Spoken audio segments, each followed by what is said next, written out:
No cabe duda que actualmente somos la generación que estamos viendo la convergencia de pasiones políticas y tecnológicas que prometen falsamente a los seres humanos un nuevo mundo de perfección geofísica, sociológica, genética y de inteligencia artificial. Y por supuesto existen las agencias benéficas, entre comillas, dirigidas por cerebros enfermos que prometen perfeccionarnos creando una nueva raza humana. Este es el sueño, por supuesto, del anticristo. Mientras tanto, escuchamos amenazas de una próxima guerra nuclear, la caída del dólar, el falso control climático, falsas y futuras pandemias, etc. Factores que han llevado a la humanidad del siglo XXI a vivir en un mundo rodeado de angustia, estrés, expresión, incertidumbre por el futuro. Y sin embargo es interesante que para todos los que estudiamos la Biblia, que Israel y el Medio Oriente han vuelto a ocupar las noticias mundiales y que precisamente la nación de Israel se está convirtiendo en el centro de un conflicto global, tal como lo profetizó la Biblia hace 2500 años. Por ejemplo, en el libro de Zacarías, capítulo 12, versículos 2 y 3, el profeta Zacarías dijo que cuando Israel se reuniera realmente y fuera rodeada de naciones o de ejércitos, el tiempo ya había llegado para ella. También es irónico que el gobierno de Israel nunca ha tenido la intención de iniciar ningún conflicto. Esto es muy importante. Ni que tampoco haya tenido el propósito de iniciar una guerra en el Medio Oriente. Israel jamás inició ninguna de todas las guerras que ha enfrentado desde 1948, como la del 56, la del 67, la del 73, y después del 73, pues los grupos de Yihad, que es la Guerra Santa, que dirigió Yasser Arafat, han tratado de implementar grupos terroristas porque han descubierto que a través de la guerra es imposible destruir a Israel. Todas estas simplemente se ha tenido que defender para poder sobrevivir. Y en lugar de todo esto, nació como nación bendecida con inteligencia y propósito y ha tratado de vivir en paz con sus vecinos, ha practicado su misma religión milenial, las mismas costumbres, las mismas tradiciones y el mismo lenguaje, cosas por las cuales el mundo islámico los ha odiado siempre. Al contrario de toda esta forma de vivir, los grupos terroristas han estado amontonando misiles y cohetes, construyendo túneles de más de 500 kilómetros de largo, lanzando sus cohetes contra las poblaciones judías de civiles, anulando todos los tratados de paz que se han hecho, etc. Y ante toda esta situación, donde el mundo se encuentra a la orilla ya de un abismo, a Dios le ha agradado revelarnos el futuro, para que podamos vivir en paz en medio de esta tormenta, con la seguridad que tenemos un futuro mejor. Veamos en primer lugar de qué forma más maravillosa Israel, estamos ahorita, nos encontramos en el mes de octubre, ya casi a finalizar el mes, y acaban de matar al último guerrillero, al director del grupo terrorista de Hamas. Y este hombre, ¿verdad?, que es el que dirigió la matanza el 7 de octubre, pues lo encontraron dentro de un edificio y a través de algo que fue paradójicamente accidental o coincidencial, pues este muchacho se encontraba ahí escondido con otros terroristas. Pero esto es asombroso porque el mundo entero está actualmente sorprendido por la capacidad tecnológica militar que tiene el Mossad, el Shin Bet, el ejército y las fuerzas de defensa de Israel. Es increíble que Israel haya podido, rodeado de un centro de enemigos, estamos hablando de más de 35, 40 millones de árabes, que no hayan podido hasta este momento exterminarlo. Pero Dios nos revela claramente en el libro de Isaías capítulo 44 y nos hace una promesa para que podamos ver de qué forma podemos nosotros tener paz en medio de la tempestad en la que el mundo se encuentra. Dice así, Isaías 44, versículo 7 al 8. Este es un desafío que Dios está mandando, que está enviando a todos los gobernantes, astrólogos, adivinos y demás imperios mundiales. ¿Y quién proclamará lo venidero, lo declarará y lo pondrá en orden delante de mí, como hago yo desde que establecí el pueblo antiguo? Anúncienles lo que viene y lo que está por venir. No tengan miedo, no se amedrenten. No se los hice oír desde la antigüedad y se los dije. Luego, ustedes son mis testigos. No hay Dios sino yo, no hay fuerte, no conozco ninguno. ¿Cuál es el desafío que Dios está enviando a profetas, a politólogos, a falsos maestros, etcétera, etcétera, que han por todos lados surgido en el mundo a través de todas las épocas? Que no hay nadie, no hay un libro sagrado, ni los Vedas, ni los Popos, los Vedas, ni el Tripitaka de Buda, ni el Corán de los musulmanes, donde podamos encontrar un orden cronológico de la historia humana, como la encontramos en la Biblia. Por ejemplo, vamos a abordar rápidamente el libro de Daniel, donde el libro de Daniel está claramente descrito los imperios mundiales desde hace 2600 años. Escuchemos esto con mucho cuidado, hasta el tiempo en el que el anticristo va a surgir reinando en el Medio Oriente. Y encontramos en primer lugar a Babilonia, a los medos persas, a los griegos y a los romanos. Termina el Imperio Romano, que fue dividido en el occidente y duró 500 años, y en el oriente casi 1500 años, y terminó teniendo como capital la Constantinopla, o lo que es actualmente Estambul, en Turquía. Pero desde hace aproximadamente más de 3, 4, 5, 6 siglos, que cayó también en 1923 un imperio mundial en la historia humana. Ahora, muy bien, en el libro de Daniel, capítulo 2, encontramos un sueño de un rey llamado Nabucodonosor. Esta estatua era gigantesca y tenía la cabeza de oro, el pecho y los brazos eran de plata, el vientre era de bronce, y las dos piernas de la estatua eran de hierro. Y los pies de la estatua, con los 10 dedos de los pies, era una mezcla de hierro mezclado con barro. Y vemos que en el capítulo 2, en el versículo 34, Daniel dice que él estaba mirando esta impresionante estatua que soñó el rey Nabucodonosor, cuando una piedra cortada, no con mano, hería la imagen en los pies de hierro y de barro cocido y los desmenuzó. Entonces fueron desmenuzados el hierro, el barro cocido, el bronce, etcétera, etcétera, y la piedra que hirió la imagen fue hecha un gran monte que llenó la tierra.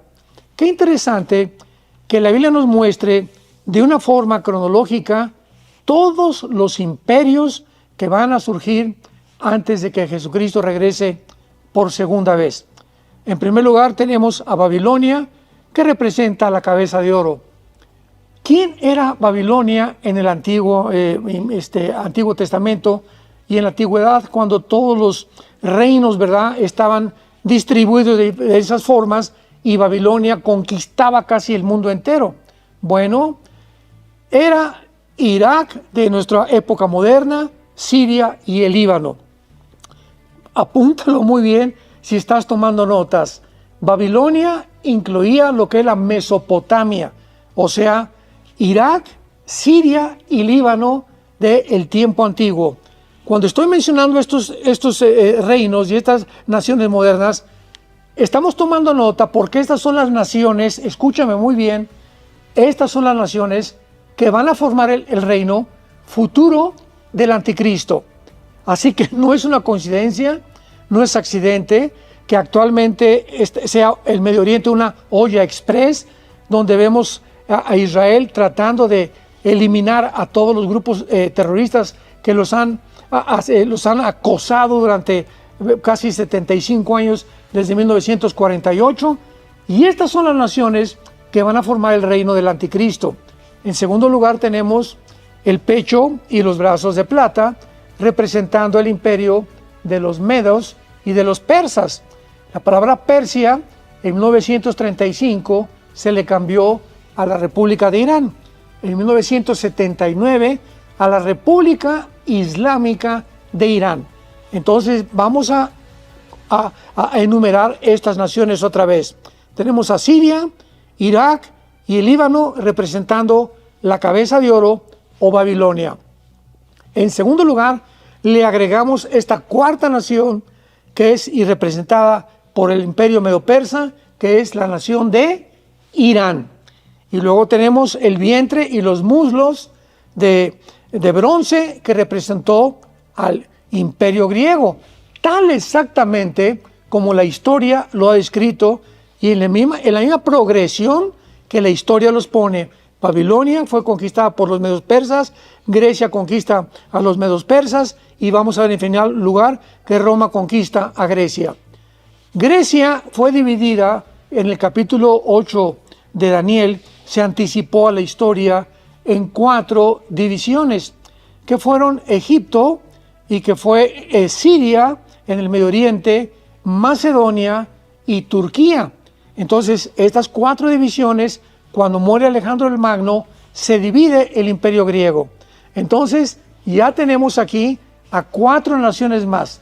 Vamos otra vez a enumerarlas desde el principio.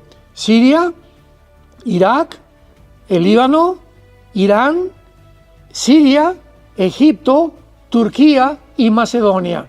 Ya tenemos casi las 10 naciones que van a formar parte del imperio final del anticristo. Y finalmente tenemos en cuarto lugar las piernas de hierro que representan a el famoso y más grande y poderoso, tremendo y terrible imperio romano.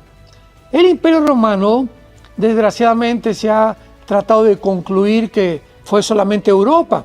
El imperio romano cubrió casi el norte, el sur de Europa, parte de Inglaterra, el norte de África y casi el Medio Oriente. Así que tenemos nosotros que estas naciones del norte de África están actualmente uniéndose ya a la alianza que estamos enumerando de naciones del Medio Oriente, como son el Líbano, como son Etiopía, como son Sudán y como son Libia. Y Marruecos también es posible que se una. Así que tenemos ya aquí un conjunto de naciones del Medio Oriente como candidatos para formar parte del gobierno final del futuro dictador mundial que es el anticristo. Esto es muy importante porque cuando la piedra golpea los pies de la estatua, volvemos a recordar, todos los imperios se derriban. ¿Qué nos habla esto? Que en la segunda venida de Cristo, que es la piedra que golpea los pies de la estatua, todos los imperios van a seguir existiendo como están existiendo actualmente en el siglo XX, XXI. Todavía tenemos a Babilonia, que es Siria e Irak y el Líbano, que se encuentran precisamente en el centro del conflicto en el Medio Oriente. Tenemos a Irán, que es la mamá y es la que sostiene y financia a todos los grupos terroristas en el mundo entero. Llámese Hamas, Hezbollah, ISIS, Al-Qaeda, los talibanes o los hutis de la península arábica que está en la nación de Yemen. Entonces, es impresionante cómo todos estos gobiernos, cuando se derriba la estatua, van a continuar existiendo en el tiempo de que Cristo regrese. ¿De qué nos habla esto? Que estos gobiernos, estas naciones, son las que van a formar el imperio del anticristo. Damas y caballeros que nos escuchan, santos de Dios, esta revelación y esta descripción tan perfecta, tan exacta, que solamente Dios la pudo haber hecho, nos debe traer paz al corazón. Sabemos qué es lo que va a pasar. Ahorita Israel va a seguir conquistando, posiblemente esta semana, o la semana que entra, bombardee Irán las bases nucleares o las plantas nucleares de Irán, posiblemente sea la de Elam, que está en el sur de Irán, casi con la parte occidental del Golfo Pérsico, y pues el presidente de Estados Unidos está tratando de poner presión al primer ministro Netanyahu, diciéndole no vayan a atacar las plantas nucleares porque el petróleo va a subir y estamos en elecciones y esto nos puede afectar gravemente. Sin embargo, vemos a un primer ministro, Benjamín Netanyahu, que no está haciendo ya caso de ninguna presión. El presidente Macron le dijo que por favor suspendieran ya que embargaran las armas que iban dirigidas hacia Israel. Netanyahu le contestó al presidente Macron de Francia que no tenían ellos por qué depender de Francia, ni le iban a hacer caso, y aunque embargaran las armas, ellos iban a continuar defendiéndose con Estados Unidos o con Francia o con Inglaterra o sin ninguna nación para poder enfrentar y sobrevivir tal como la Biblia lo profetizó. Nos encontramos en una tempestad, en un mundo completamente azotado por vientos que están amenazándonos, que las naciones están derribadas, los gobiernos ya no saben qué hacer. El día de ayer, el presidente Assad de Siria, estaba platicando yo con mi hijo Caleb y riéndonos de esto, ¿verdad? Porque yo le contaba a mi hijo hace 2 días que todo esto Dios lo está haciendo porque en el Antiguo Testamento Dios infundía temor a las naciones enemigas de Israel para que no lo atacaran ya tan seguido. Y es lo que vemos actualmente en el siglo XXI. Estas victorias de Israel sobre Hamás, ahora sobre Hezbolá, ahora sobre el mero director de Hamás, están infundiendo temor a las naciones árabes. O sea, se están dando cuenta que están peleando con una nación completamente sobrenatural. Israel existe porque Dios existe. Existe Dios porque existe Israel. Porque Israel es el centro, es la niña de los ojos de Dios. Dice en Ezequiel 5:5, es el ombligo de las naciones. Así que si nosotros como cristianos no entendemos esto, ni podemos percibir lo que pasa a nuestro alrededor, pues no vamos a poder comprender tampoco por qué podemos permanecer en paz, y no importa que el dólar caiga, que el petróleo caiga, que venga una guerra nuclear, nosotros también somos y estamos en el centro del corazón de Dios. Somos sus hijos, somos su familia y tenemos una paz que sobrepasa todo entendimiento, que puede guardar nuestros corazones y nuestros pensamientos en Cristo Jesús. Hoy más que nunca, lo mismo que en el tiempo de Israel. ¿Por qué ha sobrevivido Israel? Yo le pregunté hace 2 o 3 días a un periodista en Estados Unidos, simplemente porque han peleado. Desde 1948 no se han dejado, se subieron arriba del caballo y hasta este momento no hay lugar ni poder en el mundo que pueda derrotarlos. Porque dice Jeremías 31, 35 al 37, que ellos son indestructibles a los ojos de Dios. Aún cuando Cristo regrese por segunda vez, la tierra de Israel seguirá estando en manos de Israel. Y simplemente porque cuando regrese Cristo, tú y yo vamos a vivir en Jerusalén. E Israel se convertirá en un centro de agricultura, igual que la mayor parte del mundo, en el reino mesiánico del Hijo de Dios. Así que la Biblia es tan clara, tenemos que orar por Israel, por la paz de Jerusalén, tenemos que comprender que la iglesia e Israel están ahorita unidos como nunca, y esto lo explica Apocalipsis capítulo 12. ¿Por qué? Le pregunté hace como 4 o 5 días a un grupo de amigos míos, teólogos también, que yo aprecio mucho, cómo es posible que ellos puedan, siendo cristianos, ser antisemitas. ¿Cómo pueden atacar a Israel? ¿Cómo pueden decir que ya Dios no tiene nada que hacer con Israel? Cuando en el Apocalipsis, la guerra del diablo, ¿contra quién es? ¿El diablo contra los musulmanes? No, ¿verdad? ¿El diablo contra los budistas? No, ¿verdad? ¿El diablo contra los descendientes de Zoroastro? Para nada. Todo el Apocalipsis es la guerra de Satanás contra 2 grupos, judíos y cristianos. ¿Por qué? ¿Es coincidencia? De ninguna manera, porque judíos y cristianos estamos formando parte del mismo olivo natural de Romanos capítulo 11. Fuimos injertados en la iglesia en el olivo natural. Por lo tanto, ¿verdad? De algún sentido, como dice Romanos capítulo 2, somos israelitas espirituales. La iglesia es el pueblo espiritual de Dios e Israel es el pueblo terrenal de Dios. Toda esta información es maravillosa, la continuaré compartiendo en otros noticieros, pero pongamos atención a la palabra profética más segura, a la cual haríamos bien en estar atentos como una antorcha que alumbra en lugar oscuro hasta que el día amanezca y el lucero de la mañana, Jesucristo, aparezca en nuestros corazones. Que Dios te bendiga y te dé entendimiento para comprender su palabra.